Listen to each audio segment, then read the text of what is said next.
All right, data centers account for about 3 to 4% of U.S. electricity demand, but that is actually expected to quadruple over the next few years. Utility provider ComEd seeing part of that boom and trying to figure out how exactly various industries will harness that power grid and how to adapt. One way it's doing is what you're looking there at your screen. That is actually the former Chicago Board of Trade building. It's now being converted into a power center. We had a chance to check in with the CEO of ComEd, which oversees the utility that in the Chicago area, Gil Quiniones, to talk a little bit about how his company is evolving in this new era. Take a listen.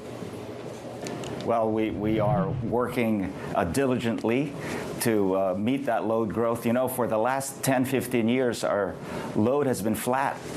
And we're now seeing our load growing between 2 and 4% over the next 5 to 10 years. And so we are building our infrastructure as quickly as possible to meet that growth. With regards to building out that infrastructure, I mean, you've recently taken on a big project right in the middle of downtown Chicago, a place where you wouldn't necessarily think you would have a major electricity substation.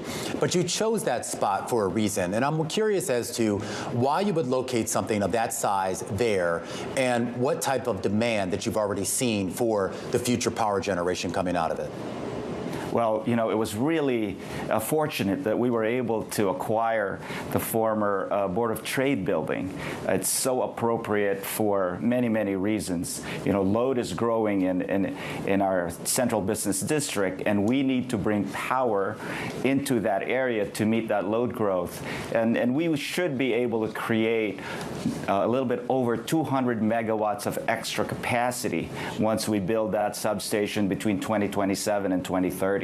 When it comes to this surge that we're seeing in power demand, specifically from AI, one of the hot button issues here is whether or not consumers are actually footing the bill, whether they're paying for that. And from where you're sitting, I wonder what your perspective is. Yeah, well, here in Illinois, we actually have a tariff modification that we submitted to our regulators to make sure that costs are not shifted to our other customers should those data centers do not materialize or their load are not going to be what they expected them to be. So we are laser focused on make sure that we not shift the cost, and also we protect our customers from stranded investment risk. Well, with regards to the increased costs, I mean, how are you mitigating that? Because we've seen in other jurisdictions outside of Commonwealth Edison's reign have to deal with this issue of wholesale prices going up and having to pass some of that onto the individual consumer. Are you thinking about potentially raising the prices that you would charge some of your industrial and technology customers as a way to blunt the impact on your residential and small business customers? No, you know, we belong to the PJM grid operator, which is the 13 mid-Atlantic states, and they're actually the ones that determine the supply cost for our customers. So that portion of the bill, the supply cost, is really just a complete pass-through, and we do have an imbalance right now of supply and demand, and that's what's causing the upward pressure on rates. And so we are advocating for the right market reforms. Unfortunately, PJM is not working as expected, and their reforms are not coming as fast as they should. But you know, we want to make sure that if the markets do not work, that we are also ready to step in, and that's what we're telling our regulators in terms of increasing supply right here in Illinois. But how much discussion have you had about the structure of those PJM auctions? And I understand on a legacy basis they made sense. But when you're talking about future power needs, which is essentially what these auctions are auctioning off, and you don't necessarily know exactly what those needs are, you get distortions in price, you get distortions in what's available. Have you had meaningful discussions either with PJM, federal regulators, or local regulators about maybe addressing that auction process? All of the above.